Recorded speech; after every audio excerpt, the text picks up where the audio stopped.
Depuis la fin du XXe siècle, les catastrophes climatiques sont de plus en plus fréquentes partout sur la planète.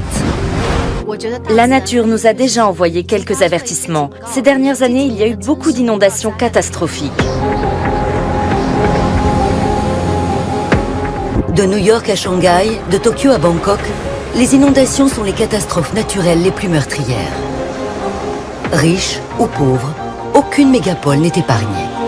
Alors qu'ils se croyaient protégés, les New-Yorkais découvrent que leur riche et puissante métropole est en réalité un fragile château de cartes. On a consommé trop de ressources naturelles. On consomme n'importe comment. D'année en année, la vulnérabilité des villes augmente inexorablement. Si le réchauffement climatique est en cause, il y a autre chose qui se détraque. La terre descend, s'enfonce, coule.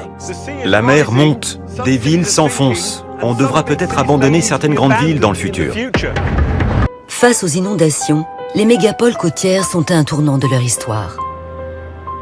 Et si elles ne réagissent pas, elles pourraient entraîner dans leur naufrage une partie de nos vies.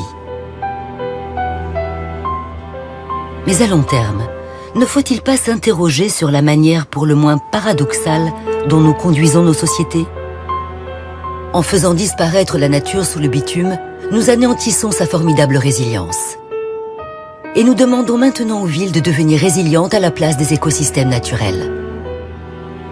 N'est-ce pas le monde à l'envers ?